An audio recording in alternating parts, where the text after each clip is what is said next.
오늘 한 절 말씀을 읽었지만 이 말씀을 가지고 마가복음 6장 전체의 내용을 나누려고 합니다. 그래서 다른 성경 펼치지 마시고 마가복음 6장 펼쳐 놓으시면서 말씀을 묵상하면 좋겠습니다. 2011년도 출간한 도서 베스트셀러 중에서 이런 책이 있습니다. 아프니까 청춘이다.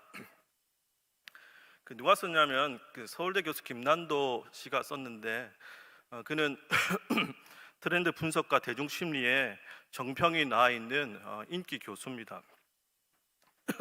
많은 책이 팔렸습니다만 정작 청년들의 반응은 의외로 시큰둥했습니다.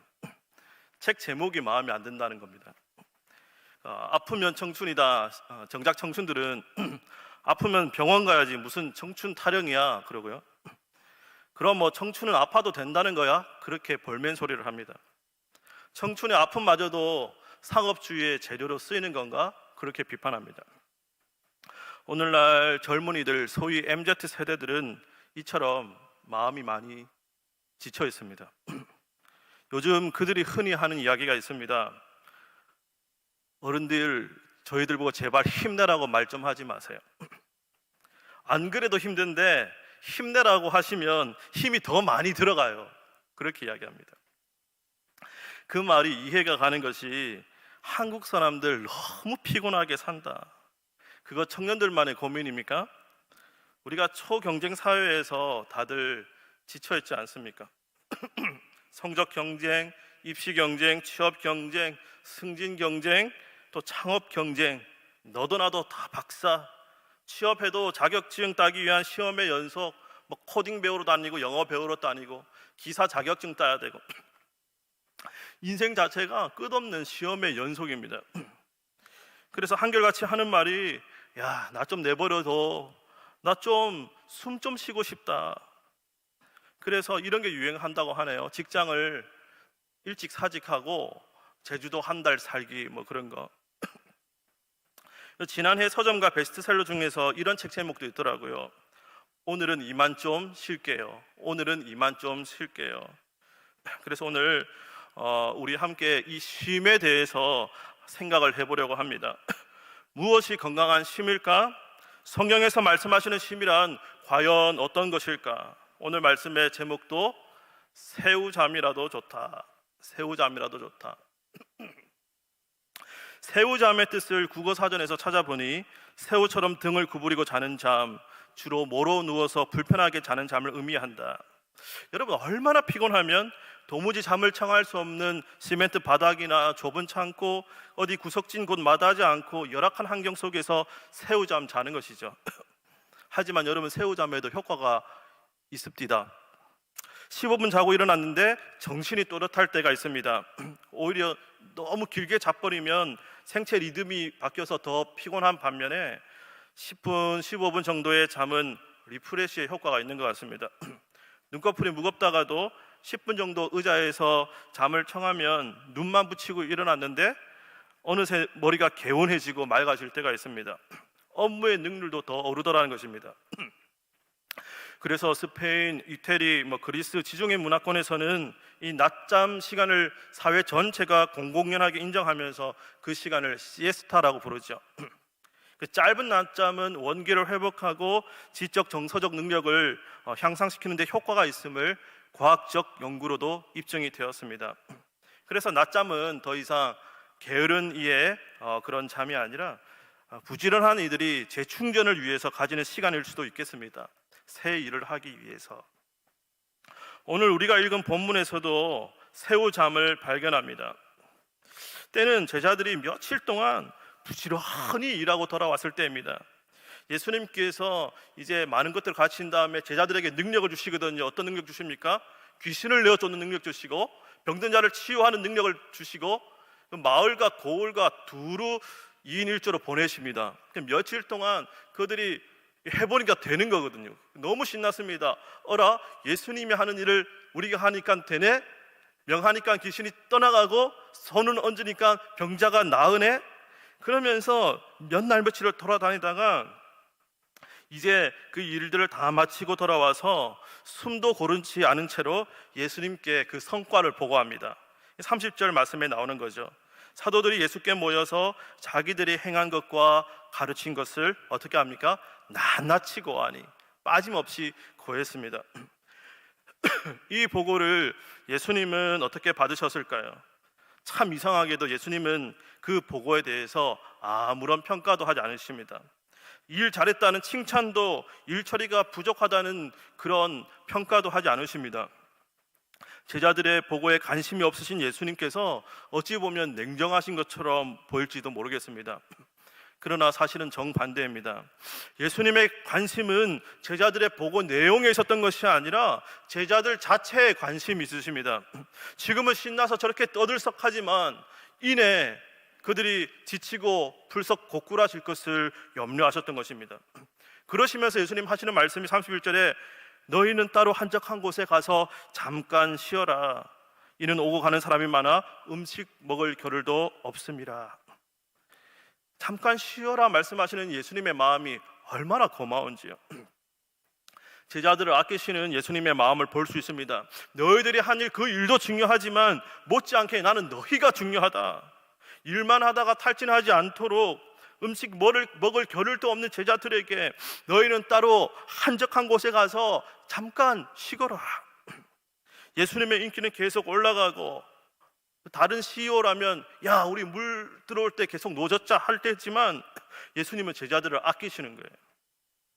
예수님께서 이렇게 제자들을 아끼셨듯이 오늘날 여러분의 영혼도 여러분의 몸도 예수님께서 아껴주시는 줄 믿습니다. 예수님이 여러분 한 분 한 분을 참 사랑하세요. 여러분들을 지극하게 소중하게 여기시면서 아끼십니다. 그러면 여러분 스스로 소중하게 여기시길 바랍니다. 자기 자신을 함부로 다루지 마십시오. 혹사하지 마십시오. 스스로를 소외시키지 마십시오. 하나님께서 자신의 외동아들을 그 목숨을 우리와 바꿀 정도로 여러분들은 존귀한 사람입니다. 만일 살다가 너무 지치고 힘들다면 잠깐 쉼의 시간을 가지십시오.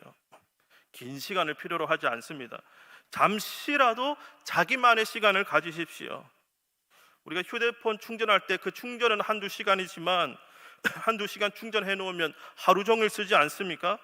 우리의 몸도 마음도 영혼도 재충전이 필요한 것입니다. 너무 혹사하지 마십시오. 평생 쏟아 부어야 할 힘을 당장에 쏟아 부으면 나중에 쓸 힘이 없어집니다. 그러면 우리는 어떻게 쉴 것인가? 일단 하던 일을 중단하십시오. 몰두해 있던 격양되어 있는 마음을 하나님께 맡기시고 일시멈추 버튼을 누르듯이 잠시 쉬는 것입니다. 이 짧은 쉼의 시간을 통해서 우리는 지나온 길을 되돌아보기도 하고 지금 내가 가고 있는 길이 바른 길인가, 바른 방향인가 되짚어 볼 수 있는 여유를 가지게 되는 것이죠. 여러분 바쁠수록 여유를 가지십시오. 그렇게 우리가 여유를 가질 수 있는 근거는 우리가 맡은 일이 내 일이 아니라 주님의 일이라는 믿음 때문입니다. 주님께서 이루실 것을 믿기에 과속 페달만 내리밟는 것이 아니라 페달에서 잠시 발을 떼고 주님과 방향과 속도를 맞추는 것이죠. 불기둥 구름기둥보다 앞서지 아니하도록 말씀이 가라는 곳에 가고 서라는 곳에 서며 그렇게 하는 것이 바로 믿음을 가진 자의 여유이고 믿음의 사람이 가진 두둑한 배짱이라고 하겠습니다. 여러분 자기 자신뿐만 아니라 다른 사람에게도 여유를 인정해 주면 좋겠습니다. 예수님께서 제자들에게 일 더 해라 하지 않으시고 보고를 듣지 않고 그 보고를 중간에 중단시키신 것처럼 여러분이 만약 회사의 대표라면 직장의 상사라면 직원들에게 여유를 주십시오. 목자라면 목원에게 기다림의 시간을 허락하여 주십시오. 부모님이라면 자녀에게 쉼의 시간을 허락해 주십시오. 여러분이 교육부서 지도자고 부장이라면 교사들에게 쉼의 시간을 허락해 주십시오. 배려해 주십시오. 그 시간을 용인해 주시고 때로는 눈 감아 주십시오. 바로 그 시간들을 통해서 일만 하다가 놓쳐버린 것들을 다시 보게 되고 더 큰 창의력을 발휘할 수 있는 까닭입니다. 나무를 베는 두 사람이 있었습니다. 아침부터 저녁까지 똑같은 시간 동안 도끼를 들고 나무를 찍는 작업을 했습니다. 한 사람은 점심시간에 잠깐 20분 정도 쉬는 시간을 제외하고 아침부터 저녁까지 계속 부지런히 나무를 찍습니다. 다른 한 사람은 적어도 4차례 정도 넉넉히 쉬어가면서 일했습니다. 그런데 저녁이 되어 일을 끝낸 후에 성과를 비교해 보니 4번씩이나 일한 사람이 더 많은 나무를 벤 것입니다. 조금밖에 쉬지 않은 사람이 놀라면서 묻습니다. 아니, 당신은 나보다 훨씬 더 많이 쉬었는데 어째서 나보다 더 좋은 결과를 얻지? 그러자 쉬어가면서 일한 사람이 대답합니다. 나는 쉬면서 도끼를 다듬고 있었다네. 그리고 더 힘차게 이 나무를 찍었고 자네보다 더 좋은 결과를 얻었지. 여러분, 여유는 낭비가 아닙니다. 여유는 한 걸음 나아가서 미래를 준비할 수 있는 바탕이 됩니다. 얼마나 여유를 가지고 살고 계십니까? 지금까지 달려온 인생을 돌아볼 수 있는 여유, 그 여유를 가지고 계십니까? 그 여유를 위해서는 휴식이 필요하다는 말입니다. 예수님 잠깐 쉬어라, 그 말씀이 얼마나 우리에게 복이 되는지요. 바쁘고 바쁜 현대 사회를 살아가는 우리들에게 오늘 이 예수님의 말씀이 너무나 고마운 겁니다. 우리의 육체는 한계가 있기 때문에 쉼이 중요합니다. 피곤하면 자야 하고 배고프면 먹어야 합니다. 그런데 육신이 지칠 때도 있지만 마음이 지칠 때가 있습니다. 더 나아가서 내 영혼이 피곤할 때가 있습니다. 보통 육신의 탈진과 영혼의 탈진, 이 두 가지가 한꺼번에 찾아오는 경우가 많습니다. 차라리 영은 충만한데 육신이 피곤한 것은 크게 문제가 되지 않을 것입니다. 문제는 내 영이 말라버리는 겁니다. 내 영이 시들어버리는 것입니다. 우리가 그러할 때는 어떻게 해야 할까요? 가장 중요한 것은 참된 안식은 그리스도 안에 있을 때만 얻을 수 있다는 것을 내가 기억하는 것입니다. 오늘 본문을 둘러싼 마가복음 6장 전체를 보면 제자들이 배를 타는 장면이 2번 나옵니다. 첫 번째 배는 낮 시간에 배를 타고 한적한 곳을 향하여 가는 장면이 나옵니다. 32절에 나오는데요, 이에 배를 타고 한적한 곳에 갈새. 바로 이때가 제자들이 업무 보고를 마치고 갈릴리 건너편으로 가던 때입니다. 건너편에 가보니 기다리던 많은 인파가 있어가지고 또 일거리가 가득했습니다. 제자들 언제 쉬었습니까? 그 배 타고 가는 갈릴리 건너는 그 짧은 시간에 새우잠 자면서 쉰 것입니다. 이것이 바로 마가복음 6장의 첫 배입니다. 그리고 두 번째 배는 밤에 배를 타고 다시 원래 있던 갈릴리의 반대편으로 돌아가는 장면입니다. 45절에 나오는데요, 예수께서 즉시 제자들을 재촉하사 자기가 무리를 보내는 동안에 배 타고 앞서 건너편 벳세다로 가게 하시고. 그런데 이 두 번째 배, 첫 번째 배와 두 번째 배는 차이점이 몇 가지 있습니다. 첫 번째 배는 낮이고 두 번째 배는 밤이죠. 첫 번째 배는 잔잔한 바다를 건넜고 두 번째 배는 폭풍우를 만났습니다. 그리고 결정적인 차이가 한 가지 있습니다. 첫 번째 배는 그 배에 예수님이 함께 타셨는데 두 번째는 예수님 없이, 그래서 제자들만 타고 가던 그 배가 폭풍우 앞에서 속속무책이었습니다. 예수님께서 함께 타신 배는 쉼의 공간이었지만 제자들만 탄 배는 고통의 연속이었습니다. 그들이 당한 생사의 문제를 해결해 줄 수 있는 분이 없었습니다. 그때 비로소 예수님께서 바다 위를 걸어와서 배에 오르시고 제자들과 함께 하실 때 바람이 그치고 바다가 잔잔해진 것이죠. 여러분, 진정한 쉼이란 무엇일까요? 그리스도인에게 진정한 쉼은 어디 가서 잘 먹고 잘 쉬고 오는 것이 전부가 아닙니다. 좋은 자연 보면서 푹 쉬고 온다고 해도 다시 일상을 맞닥뜨리면 금세 지쳐버리고 오히려 휴가 후유증으로 적응하는데 더 힘이 들어갈지도 모릅니다. 믿음의 사람들이 진정으로 취해야 할 쉼은 바로 우리가 그리스도 안에 있는 것입니다. 그래서 일상에서 어려운 일들을 다시 맞닥뜨린다 할지라도 내 마음속에 샘솟는 힘, 곧 생명이신 예수님께서 그 주신 힘으로 말미암아 이기는 것입니다. 바로 그 시간, 그리스도 안에 머무는 그 시간을 한 단어로 표현하면 예배라고 생각합니다. 우리가 일상을 살아가면서 밤에 잠자리 들 때까지도 휴대폰을 놓지 못하고 그렇게 늘 노심초사하며 살아가고 있는 인생인데, 일단 휴대폰을 끄고 일 생각 다 잊어버리고 오로지 하나님의 말씀에 귀 기울이면서 그렇게 주님 품에 기대어서 그렇게 쉬는 것입니다. 놀랍게도 그 시간에 회복이 일어납니다. 마치 지중해 연안의 사람들이 시에스타를 누리듯이 우리의 영혼의 리프레시가 예배 시간을 통하여서 이루어집니다. 상한 마음이 예배를 통해서 위로받고 마음의 안정을 찾게 되고 머리가 맑아지고 실타래처럼 꼬인 문제를 풀어나갈 실마리가 떠오르는 것이 예배를 통하여서 일어납니다. 그리스도 안에서 많은 일들이 예배 가운데서 저절로 해결됩니다.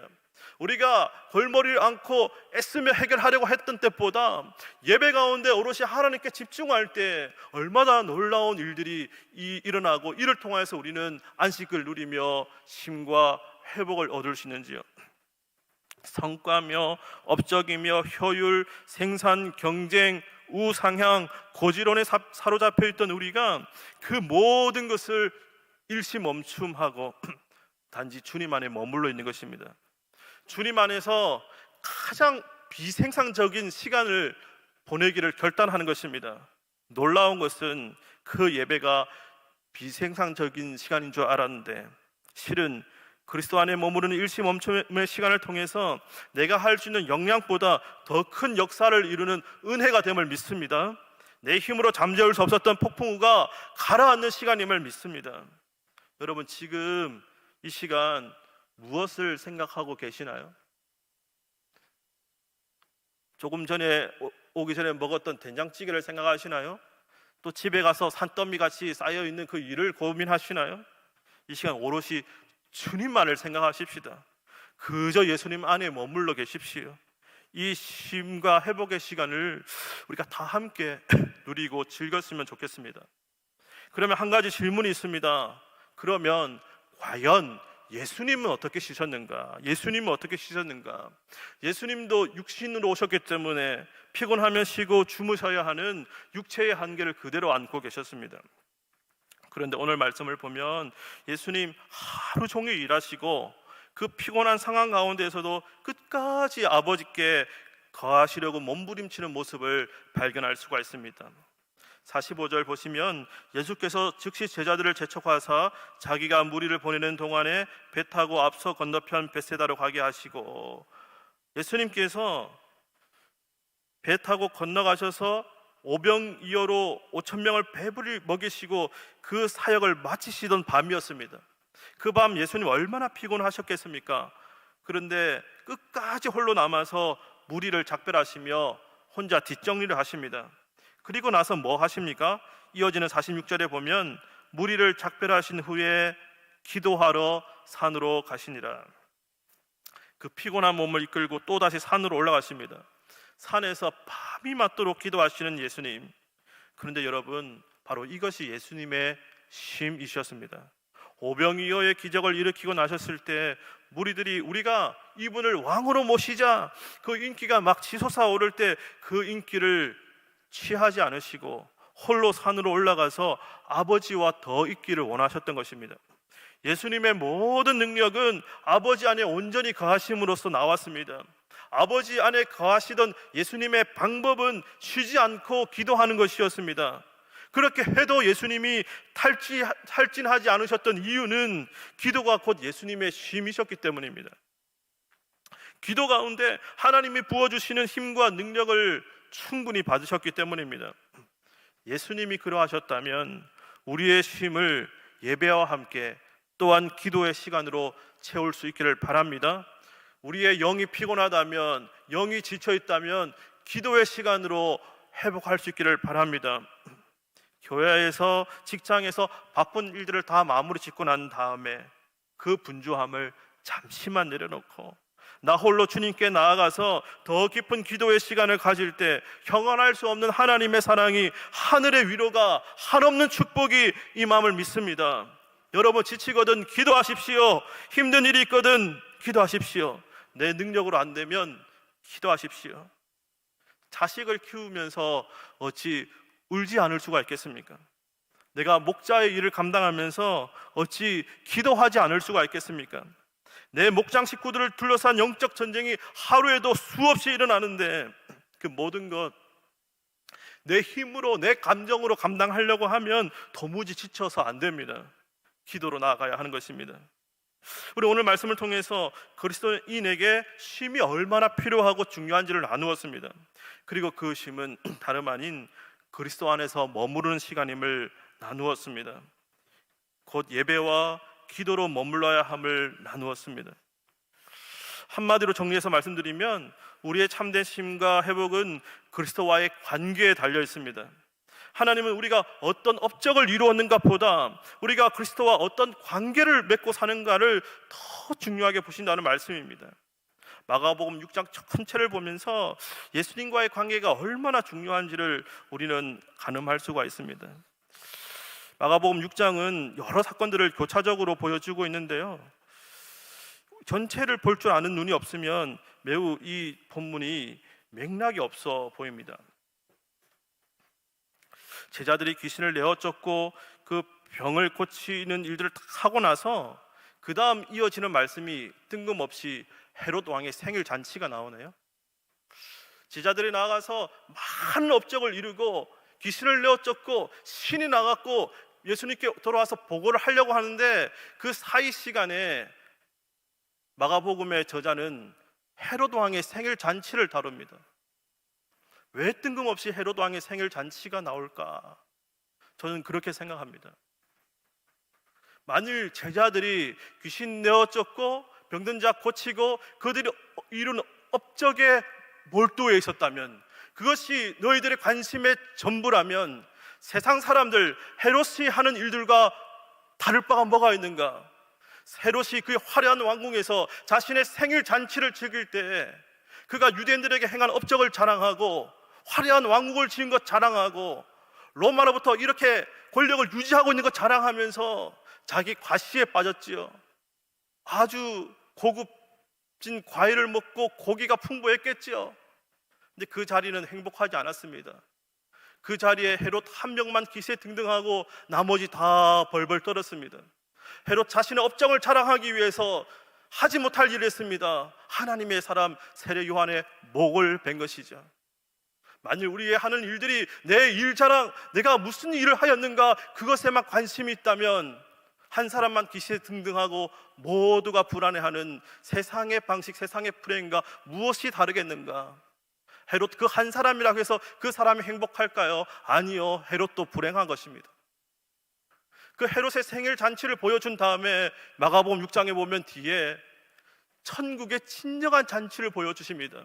그 잔치는요, 헤롯이 먹었던 고기와 값비싼 과일은 없었지만, 화려한 왕궁은 없었지만, 그저 베세다 들녘 빈 공간 광야였지만 하나님 아들 예수님께서 초라한 떡과 물고기로 지친 이들을 먹이시고 자리에 앉히시고 그 자리에서 쉬게 하시는데, 말씀을 보니 다 배불리 먹고도 풍성하게 남았더라. 한 사람만 잘 되고 한 사람만 자기 자랑하는 그러한 세상의 나라가 아니라 예수 그리스도가 다스리는 나라는 모든 자가 예수님 안에서 함께 쉬고 함께 배불리 먹고 함께 행복한 그 나라 아니겠습니까? 여러분, 어디에 쉼이 있습니까? 돈 많고 럭셔리한 휴양지에 쉼이 있을까요?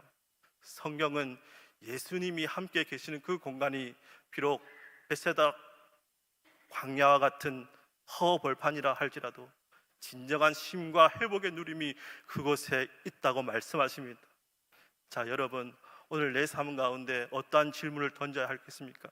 내가 지금까지 살아오면서 무슨 일을 하였는가, 어떠한 이력이 있는가, 어떠한 업적을 이루었는가 자랑할 수도 있겠지만, 많은 능력을 행하였겠지만, 오늘 내가 나 스스로에게 물어봐야 할 질문은 진정으로 내가 그리스도 안에 있는가?